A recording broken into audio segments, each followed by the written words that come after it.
अस्सलाम वालेकुम क्लास 9। उम्मीद है आप सब लोग खैरियत से होंगे। आज हम करेंगे यूनिट 1 की एक्सरसाइज 1.1 को। इसके 1, 2 एंड 3 पार्ट्स के क्वेश्चंस को करेंगे हम। तो पहला हमारे पास क्वेश्चन है, हम लोगों ने फाइंड करने हैं ऑर्डर। इन तीनों पार्ट्स के हमने ऑर्डर फाइंड करने हैं। तो सबसे पहले हम लोग ये अंडरस्टैंड करेंगे कि मैट्रिक्स क्या होता है। तो पीछे आपके पास पेज नंबर 2 पे डेफिनेशन है मैट्रिक्स की। अ रेक्टेंगुलर अरे और a formation of a real number से 1 2 0 1 2 3 4 and 7 such as 1 3 4 7 2 0 and then enclosed by brackets is set to form a matrix। उसने कहा है एक रेक्टेंगल शेप के अंदर हमारे पास रियल नंबर्स का कलेक्शन होगी, उन रियल नंबर्स की, और वो आम ऑर्डर में लिखे होंगे, लेकिन अगर हम उन्हें किसी स्पेशल ऑर्डर में कन्वर्ट करेंगे तो हमारे एक मैट्रिक्स कहलाएंगे। जिस तरह ये यहाँ पर कन्वर्ट उसने किया है इस ऑर्डर में। तो उसके बाद इन्हें हम लोगों ने एनक्लोज करना है, यानी ब्रैकेट्स है ना, इस तरह के 2 ब्रैकेट्स हैं, उन्हें बंद कर देना है और वो हमारा मैट्रिक्स होगा। अब इस क्वेश्चन में उन्होंने पूछा है इनके ऑर्डर बताने हैं। तो सबसे पहले हम लोग ऑर्डर फाइंड करने के लिए सबसे पहले नीचे हमारे पास 2 डेफिनेशंस हैं, row matrix and column matrix. इनके ऑर्डर फाइंड करने के लिए सबसे पहले ये अंडरस्टैंड करना है कि रो मैट्रिक्स क्या होता है और कॉलम मैट्रिक्स क्या होता है। तो पेज नंबर 4 पे नीचे 1.2 टाइप्स ऑफ मैट्रिसेस, इस पे पहली 2 डेफिनेशंस हैं, मोस्ट इंपॉर्टेंट है बोर्ड के पॉइंट ऑफ व्यू से। तो सबसे पहले आप बताता चलूँ कि रो मैट्रिक्स क्या होता है। A matrix is called a row matrix if it has only 1 row. उसने कहा है वो मैट्रिक्स अगर ऐसा मैट्रिक्स अगर उस मैट्रिक्स के अंदर सिर्फ एक रो दी गई हो, यानी कि रो आप सबको पता है रो इस तरह शेप में होती है, इस तरह बिल्कुल इसे इस तरह ले जाएंगे तो वो रो होगी, अगर स्ट्रेट नीचे को आएगा तो वो कॉलम होगा। तो एग्जांपल में हमारे पास ये m इक्वल्स टू 2 -1 एंड 7 ये इस फॉर्म में आ रहा है, लिहाजा ये हमारी रो है। आगे देखें column, a matrix is called a column matrix if it has only 1 column. Same वही बात के वो मैट्रिक्स कॉलम मैट्रिक्स कहलाएगा अगर उसके अंदर सिर्फ एक कॉलम दिया गया होगा। ये देखें ऊपर रो जो थी वो हमारी इस शेप में थी, इस तरह स्ट्रेट जा रही थी, नीचे लेटाकर जिसे लेके जा रहे थे, वो रो है हमारा। लेकिन ये आ रहा है ऊपर से नीचे, ये स्ट्रेट लाइन आ रही है, इस तरह आ रही है, ये लिहाजा हमारा कॉलम है। तो अब हम लोग इसके क्वेश्चन की जानिब चलते हैं। इसके आज पार्ट सारे करेंगे, बल्कि आज एक्सरसाइज 1.1 हम ख़त्म करेंगे, और आज भी आपको बता दूंगा कि इस एक्सरसाइज से रिलेटेड जितनी एक्सरसाइज हैं जितनी डेफिनेशंस हैं वो भी सब मार्क करवा दूंगा, जो कि बोर्ड के पॉइंट ऑफ व्यू से मोस्ट इम्पोर्टेंट है। तो शुरू करते हैं हम इनका सॉल्यूशन सब पार्ट्स का। सबसे पहले उसने कहा फाइंड द ऑर्डर। तो ए हमारे पास इक्वल है 2 3 एंड 5 6 के। तो सबसे पहले हम लोगों ने ये देखना है कि इसके अंदर रोज़ कितनी है। पहले भी आपको बताया था कि रोज़ हमारी इस शेप में होती हैं, इस तरह, ये 1 रो, ये 2 रो। दरअसल ये जो मैट्रिक्स है ना वो हमारा है स्क्वायर मैट्रिक्स। तो स्क्वायर मैट्रिक्स की ये भी निशानी होती है, इसका ऑर्डर 2/2 होता है क्योंकि इसमें 2 कॉलम्स एंड 2 ही रोज़ हैं। ये हमारा एक कॉलम, ये हमारा ये 1 रो, ये हमारी दूसरी रो। अब कॉलम्स बताने हैं तो ये नीचे आ रहा है, स्ट्रेट आ रही है लाइन 3 और 6, ये हमारा एक कॉलम, ये हमारा दूसरा कॉलम। तो ये एक रो हो गई, ये दूसरी रो हो गई।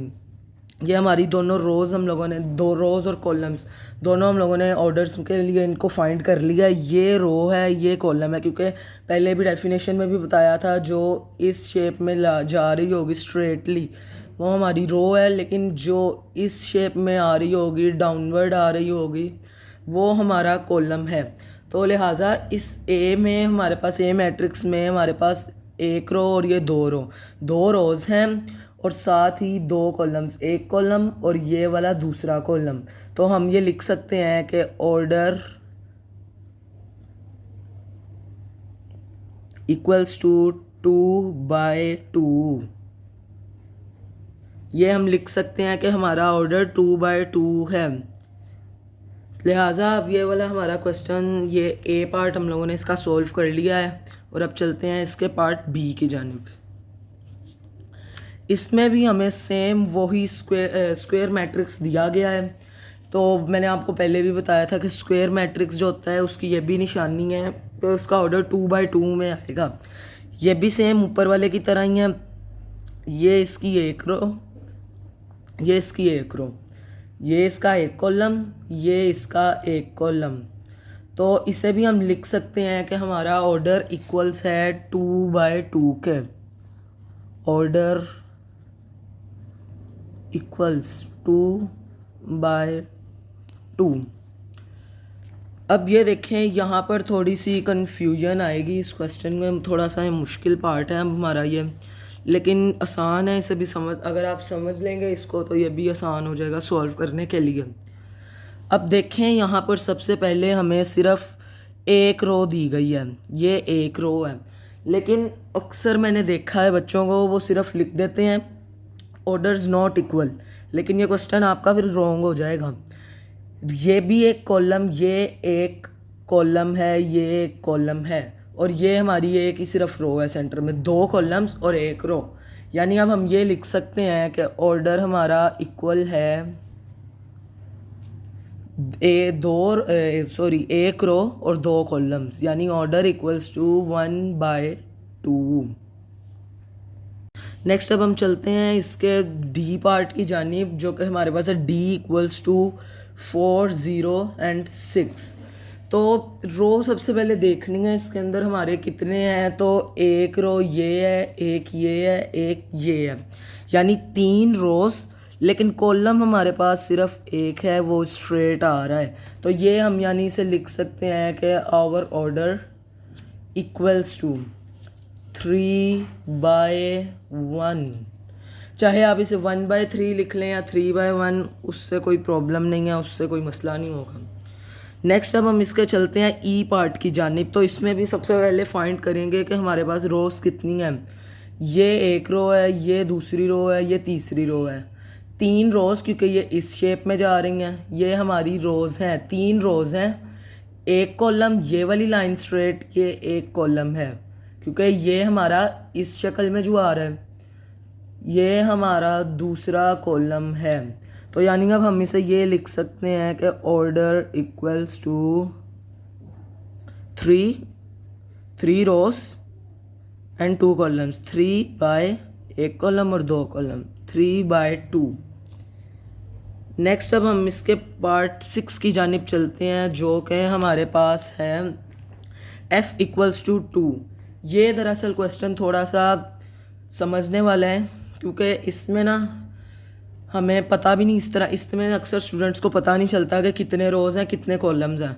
तो लिहाजा सबसे पहले हमने फाइंड करना है रोज़ कितनी है। ये इस शक्ल में है, ये एक रो भी है और ये इस शक्ल में भी है, लिहाजा ये कॉलम भी है। तो हम अपने ये लिख सकते हैं कि ऑर्डर इक्वल्स टू एक रो और एक ही कॉलम, 1/1।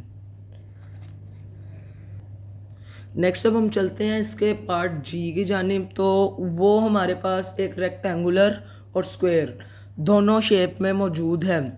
तो सबसे पहले रो फाइंड करने हैं कितने हैं। ये जा रहा है एक रो, ये दूसरी एंड ये हमारी तीसरी रो है। ये देखें, ये 1, ये 2, ये 3 रोज़ हमने इसमें फाइंड कर ली हैं। अब हम लोगों ने कॉलम्स फाइंड करने हैं कितने हैं, 1, 2, 3, क्योंकि पहले बता चुका हूँ, डेफिनेशन में भी बताया था और अब भी बता रहा हूँ कि इस शेप में लिखी गई अमाउंट हमारे पास रो में आएगी और इस शेप में लिखी गई कॉलम्स आएंगे। मैं लिख भी दूंगा रोज एंड कॉलम्स। तो सबसे पहले अब हम लोगों ने इसके रो भी फाइंड कर लिए हैं, कॉलम भी फाइंड कर लिए हैं। हमारे पास 3 ही रोज़ हैं, 3 रोज़ एंड 3 कॉलम्स। तो अब हम लिख सकते हैं कि ऑर्डर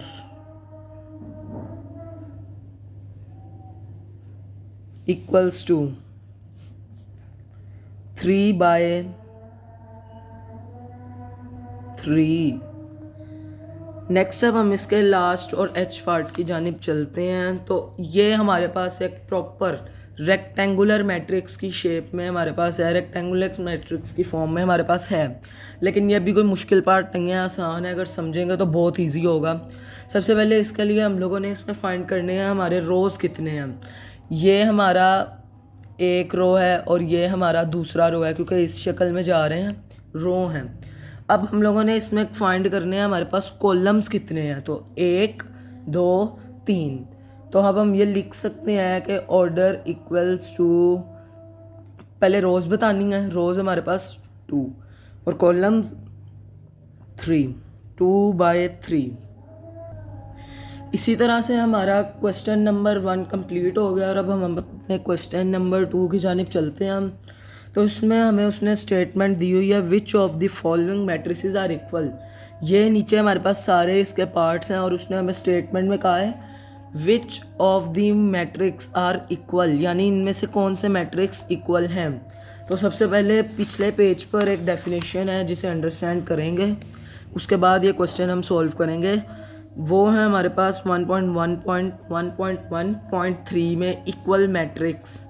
तो सबसे पहले हम लोग समझ लेते हैं कि मैट्रिक्स इक्वल किस तरह किए जाते हैं और उनका क्या मतलब है उन्हें इक्वल करने का।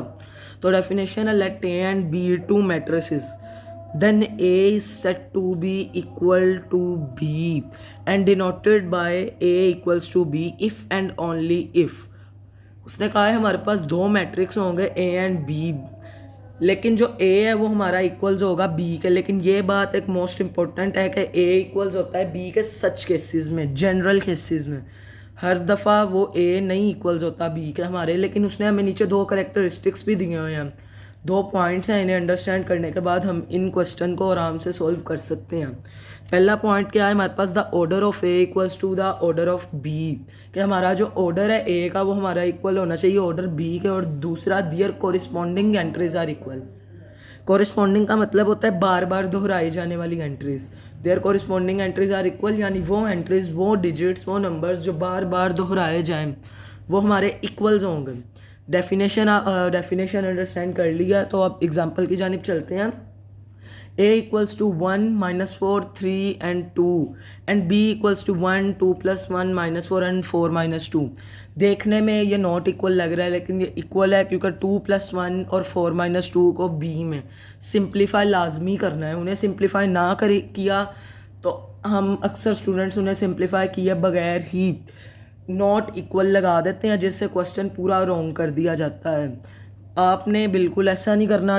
2 + 1 और 4 -2 को जो भी इनकी सम है और ये सिंप्लीफाई होंगे उन सबको सिंप्लीफाई लाजमी करना है, फिर हमारा आंसर करेक्ट आएगा। देखें अब 2 + 1 है, इसे सिंप्लीफाई करेंगे तो क्या बनेगा 3। 4 -2 है, सिंप्लीफाई करेंगे तो क्या बनेगा 2। इस तरह हमारी एंट्रीज भी कॉरिस्पॉन्ड हो जाएंगी और इक्वल्स भी हो जाएंगी और ए हमारा इक्वल हो जाएगा बी के। चलें अब इस क्वेश्चन के जानिब चलते हैं। हमारा सबसे पहला पार्ट है, पार्ट बल्कि इसके नहीं है बिल्कुल भी, हमने ना बस इक्वल्स बताने हैं कौन किसके इक्वल है। तो सबसे पहले हम लोग क्वेश्चन देखते चलते हैं। ए हमारे पास दिया, इसे छोड़ दें। हमने बताना है सबसे पहले कि ए की जो वैल्यू है ना वो किसके इक्वल है। यहाँ ए देखें, ए है 3, लेकिन ऊपर 5 -2, सी में 5 -2 भी दिया गया है। 5 -2 में हमारे पास क्या है 5 और -2, ये सिंप्लीफाई करेंगे तो फिर हमारा जाकर आंसर फिर भी 3 में आ जाएगा, ए इक्वल्स। लिहाजा अब हम ये लिख सकते हैं कि ए इक्वल्स टू 3, यानी कि हमारा जो ए है वो 3 के इक्वल है। ए भी इक्वल्स है 3 के एंड सी भी इक्वल्स है 3 के, तो ए इक्वल्स टू सी। नेक्स्ट हमारे पास है बी पार्ट जिसमें है 3 5। अब हम लोगों ने देखना है कि इनमें से सब में से कौन सा सिंप्लीफाई हो रहा है या सिंप्लीफाई हुए बगैर ही बी पार्ट की तरह दिख रहा है। तो डी सबसे पहले आप देख लें, डी में कुछ भी ऐसा नहीं है, डी भी नहीं इक्वल है, ई भी नहीं इक्वल्स, एफ भी नहीं है इक्वल्स, जी भी नहीं है, एच भी नहीं है। लेकिन जो आई है ना उसके अंदर 3 + 2 सिंप्लीफाई होंगे और फिर से क्या बनेगा 5। तो लिहाजा ये लिख सकते हैं कि जो b है हमारा वो इक्वल्स है हमारे i के, b इक्वल्स टू i। अब हम लोगों ने a भी फाइंड किया, b भी, c भी और i भी। अब चलते हैं d को देखते हैं। d इक्वल्स है 5 और 3 के। अब इसमें देखना है कि कौन सा ऐसा मैट्रिक्स है जो इसके इक्वल जाएगा। देखें, e भी नहीं है, f भी नहीं है, g भी नहीं है, h भी नहीं, i हम लोगों ने इक्वल्स कर लिया है b के, लेकिन जो j है वो भी इक्वल्स इसके नहीं है। लिहाजा d को हम ऐसे ही रहने देंगे क्योंकि वो किसी के इक्वल नहीं है। ये क्रॉस d किसी के इक्वल नहीं है। अब हम चलते हैं e को देखते हैं। तो e में है 4 0 6 और 2। तो अब देखना है कि सबसे पहले कौन सा मैट्रिक्स इसके इक्वल आ रहा है। f not equals, g not equals, h not equals, i हम लोगों ने पहले ही इक्वल किया हुआ है। लेकिन जो j है ना, उसमें सिंप्लीफिकेशन की जाए ना तो वो फिर हमारा e के इक्वल आ रहा है। देखें e में क्या है, पहली एंट्रीज में पहली वैल्यू क्या है हमारे पास 4। यहाँ पर 2 + 2 क्या बनेगा 4।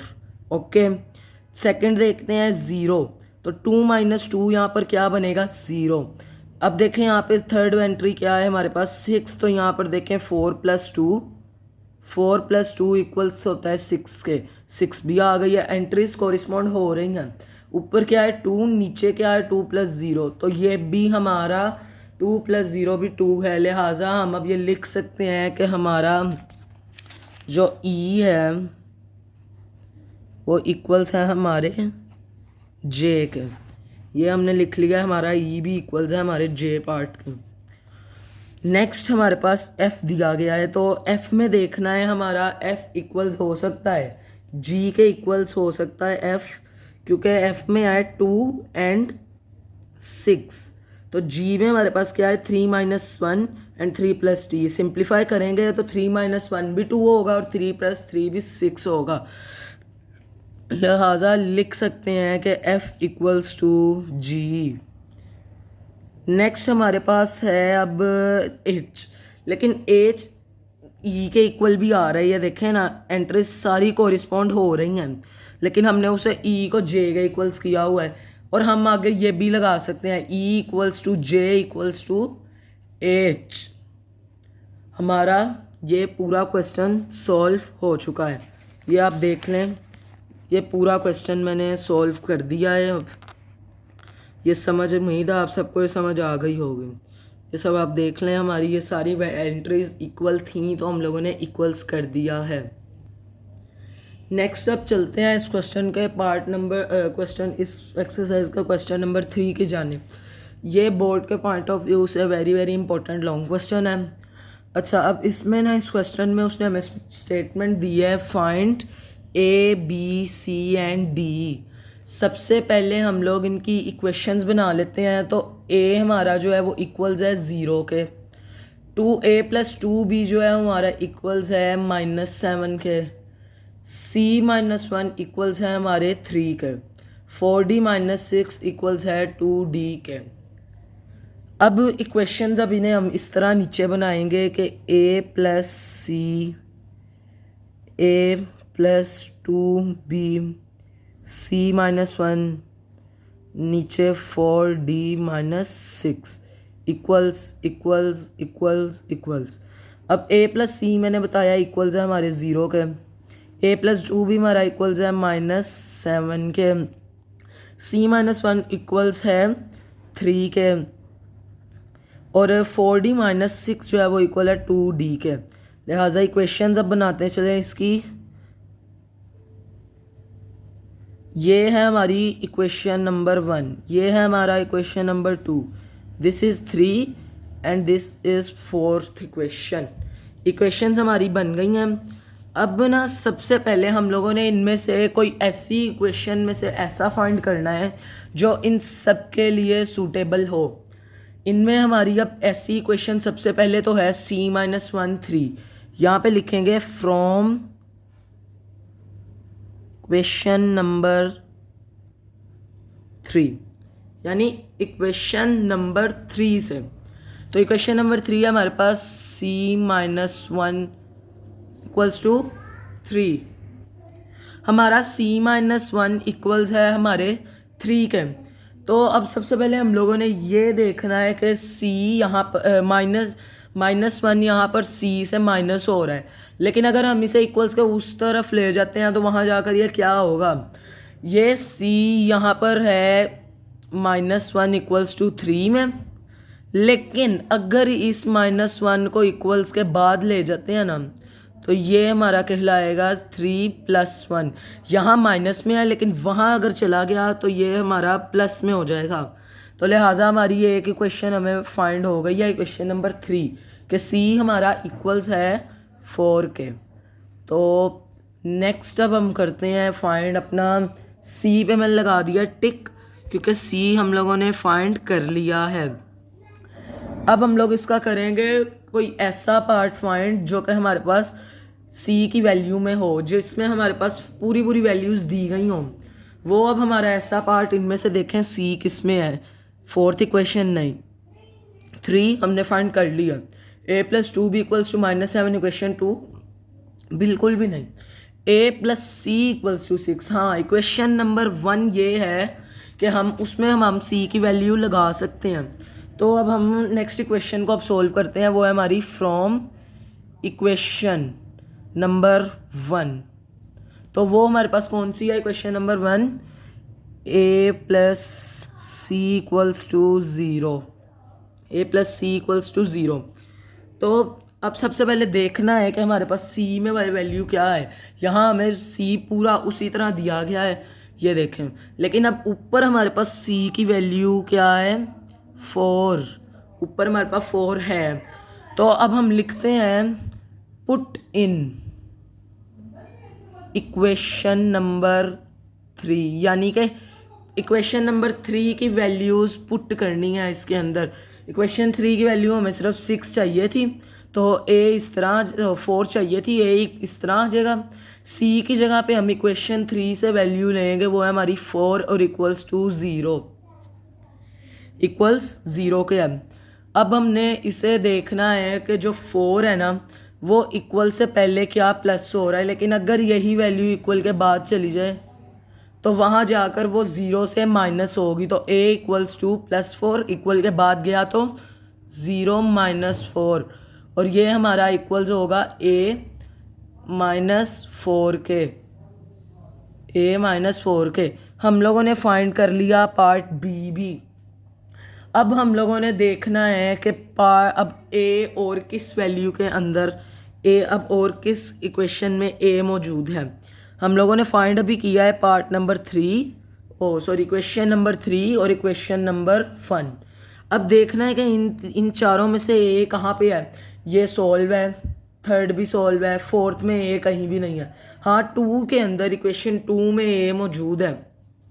लिहाजा अब यहाँ जो a की वैल्यू फाइंड की थी ना, इक्वल्स टू -4, वही वैल्यू उठाकर हम लोगों ने लगा देनी है इस a में, यानी इक्वेशन 2 के a में। तो अब चलें अब इक्वेशन 2 को सोल्व करते हैं।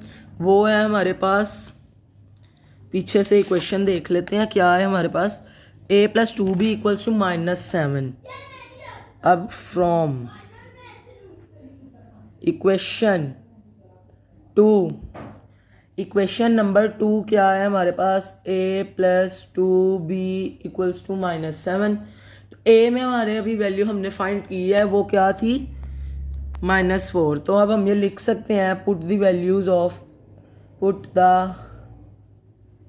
Values of equation 1। तो a की जगह -4 + 2b इक्वल्स टू -7। यहाँ पर +2b यहाँ प्लस में है, लेकिन अगर वहाँ ब्रैकेट के उस तरफ जाएगा तो माइनस में होगा। हमने इसे ब्रैकेट के उस तरफ नहीं ले जाना। ये यहाँ पे माइनस में है ना 4, ये ब्रैकेट के उस तरफ जाएगा और ये हो जाएगा उसके साथ प्लस। तो इस 4 को -4 को उठाकर ब्रैकेट के उस तरफ ले जाएंगे तो ये हो जाएगा हमारे पास 2b इक्वल्स टू -7 एंड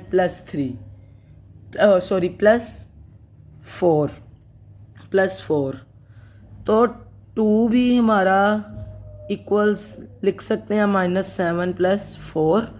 अब देखना है कि -7 और +4 इन दोनों को सिंप्लीफाई करेंगे, तो यहाँ साइड पे इन दोनों को सिंप्लीफाई कर लेते हैं। -7 + 4, ये plus and minus, plus minus minus, तो 7 में से 4 निकाल लेंगे तो हमारे पास 3 बचेगा, 3 बचेगा और 2b = -3 ही आएगा, क्योंकि हम लोगों ने वैल्यूज़ हम लोगों ने साइन वो लगाना है जो बड़ी वैल्यू के साथ दिया गया है। अब b ये है, लेकिन अब ये जो 2 है ना, यहाँ पे हो रहा है मल्टीप्लाई, लेकिन अगर यहाँ इसे ले आते हैं तो ये हो जाएगा डिवाइड, क्या डिवाइड हो जाएगा। अब -3 को इसी तरह एज इट इज़, अब 2 जो है ना वो नीचे ले जाएंगे तो वहाँ जाकर क्या होगा, वो हमारा डिवाइड हो जाएगा। ये यहाँ तक आंसर इसका अगर लिखेंगे तो लॉन्ग में नंबर पूरे नहीं मिलेंगे, लिहाजा इसे पूरा सिंप्लीफाई करते हैं। तो 3 को 2 पे डिवाइड करें तो -3 को 2 पे डिवाइड करें तो -1.5, ये आंसर हमारा आ रहा है। अब हमारे पास लास्ट पार्ट रह गया, इस लास्ट इक्वेशन। अब हम लोगों ने सेकंड भी फाइंड कर लिया, लेकिन अब हमारे पास इक्वेशन नंबर रह गई है 4d - 6 = 2d।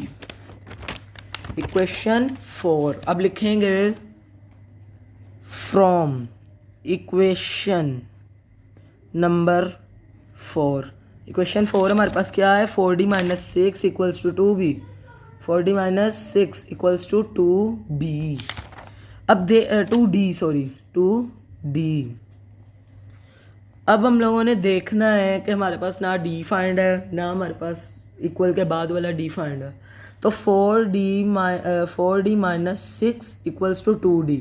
ये जो प्लस में है ना 4d, यहाँ पर इस प्लस वाले 4d को उठाकर इक्वल्स के बाद ले जाएंगे तो वहाँ जाकर ये माइनस हो जाएगा। ये हमारा -6 as it is 2d - 4d आएगा, क्योंकि ब्रैकेट के उस तरफ गया है, उस तरफ जाने के बाद ये प्लस की बजाय माइनस होगा, और माइनस होगा 2d से, -6 इसी तरह आ जाएगा, ये आएगा 2d - 4d -2d। अब इनमें ना हम लोगों ने एक बात देखनी है कि ये जो 6 है ना, बेशक इसे इक्वल के इधर लिख लो, बेशक उधर लिख लो, इससे कोई फ़र्क नहीं पड़ेगा हमारे क्वेश्चन पर। तो सबसे पहले अब हम लोग इसे देखते हैं। ये देखें, ये अब -6 है और यहाँ पे हमारे पास -2 है, तो -6 जो है ना, हम -6 के नीचे -2 को डिवाइड कर देंगे। यहाँ पे मल्टीप्लाई, ये मल्टीप्लाई, यहाँ पर आगे स्टेप में डिवाइड और इक्वल्स टू डी है।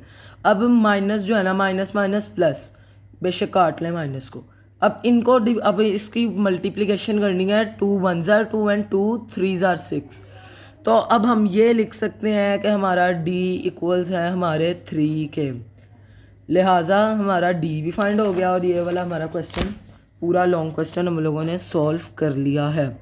एक दफ़ा रिव्यू करवाता चलूँ आपके इस क्वेश्चन को। हमें उसने वैल्यूज़ दी थी a + c = 0, a + 2b = -7, c - 1 = 3, 4d - 6 = 2d। हमने इन्हें इक्वेशन की शक्ल में कर लिया और उसने स्टेटमेंट हमें दी थी कि हम लोगों ने a b c d find करने हैं। तो सबसे पहले हम लोग करेंगे इक्वेशन 3 से फाइंड c - 1 = 3। यहाँ पे जो है ये माइनस हो रहा है 1c से, लेकिन अगर इक्वल्स के उस तरफ चल जाता ना तो ये प्लस में है। ये देखें, इस स्टेप में माइनस यहाँ पर था लेकिन वहाँ गया तो प्लस हो गया। तो ये अब हम लिख सकते हैं कि हमारा c इक्वल्स है 3 + 1 के। c अब 3 + 1 को सिंप्लीफाई करते हैं तो c = 4 आता है। जिस तरह हम लोगों ने अपना ये c फाइंड, इसी तरह हम लोगों ने c फाइंड कर लिया है। अब हम लोगों ने देखना है कि c की वैल्यू हमें किस जगह पर चाहिए, तो वो है हमारे पास इक्वेशन नंबर a। तो इसीलिए इक्वेशन नंबर 1, तो a + c = 0 है हमारी वो इक्वेशन। तो अब हम लोग ये लिखेंगे फ्रॉम इक्वेशन 1, नीचे वही वाली इक्वेशन। और अब हम लोगों ने ये लाइन लाजमी लिखनी है, put the value of equation 1 3। अगर ना लाइन ये लिखेंगे हम तो फिर इस तरह एग्जामिनर को थोड़ी कन्फ्यूजन होगी, जिसकी वजह से वो आपके क्वेश्चन पे क्रॉस मार देगा। देखें a plus c equals to 0, लेकिन ये जो ये c है ना वो हमारे पास 4 है। a plus 4 equals to 0, plus 4 यहाँ पे प्लस हो रहा है a से, लेकिन अगर इक्वल्स के उस तरफ ले जाएंगे तो माइनस हो जाएगा। a equals to 0 -4 and a equals to -4। ये हमारी दूसरी इक्वेशन 1 भी सॉल्व हो गई। नेक्स्ट 2 इक्वेशन रह गई हैं, वो भी अब आपको रिव्यू करवाता चलूँ। वो हमारे पास है from equation number 2a + 2b equals to -7। पहले भी बताया था ये लाइन लाजमी लिखनी है। Put the value of equation 1, 4 + 2b equals to -7, 2b equals to -7 + 4, क्योंकि यहाँ पे माइनस हो रहा था 4, लेकिन मल्टीप्लाई यहाँ पे माइनस और था लेकिन इक्वल्स के उस तरफ चला जाएगा तो प्लस 2b इक्वल्स टू -7 + 4। ये हमारे पास आता है -3, क्योंकि हम लोगों ने साइन लगाना है तो बड़ी वैल्यू का लगाना है। अब देखना है कि हमारे पास आंसर आ गया है 3, b है हमारा। यहाँ पर जो है ना 2 वो b से मल्टीप्लाई हो रहा है, लेकिन अगर ये हमारी इक्वल्स के उस तरफ जाता है ना तो ये 3 से डिवाइड हो जाएगा, तो ये हमारे पास आएगा b इक्वल्स टू -1.5। ये हमारा डिवाइड होंगी वैल्यूज़, फिर हमारा ये आंसर आएगा। Last equation from equation number 4, 4d - 6 equals to 2d। यहाँ पर 4d प्लस में था, लेकिन यही अगर 4d इक्वल्स के उस तरफ जाता है ना तो वो हमारे पास इस तरह सेकंड स्टेप की तरह हमारे पास माइनस हो जाएगा। अब -6 as it is, 2d - 4d -6 equals to -2d आता है। अब देखना है कि 2d - 2d में जो -2 है ना वो इक्वल्स के बाद है, लेकिन वो हो मल्टीप्लाई ला है। अगर इक्वल से पहले हम इसे ले आते हैं तो वो हमारे पास डिवाइड हो जाएगा -6 -2। अब जो माइनस माइनस से तो कैंसिल, ये सीधा सीधा हमने कर दिया। अब 2 1s are 2 और 2 3s are 6, तो ये है 3 इक्वल्स टू d, और हम इसे 3 इक्वल्स टू d भी लिख सकते हैं, d इक्वल्स टू 3 भी लिख सकते हैं, उससे कोई मसला नहीं होगा। उम्मीद है आज के पूरी एक्सरसाइज जो आपको करवाई गई है वो आपको समझ आई होगी। उसकी अच्छी तरह प्रैक्टिस करें, और ऐसी और वीडियोस के लिए हमारे चैनल को सब्सक्राइब करें, लाइक करें, और कमेंट में बताएं कि आपको आज का लेसन समझ आया है कि नहीं। अल्लाह हाफिज़।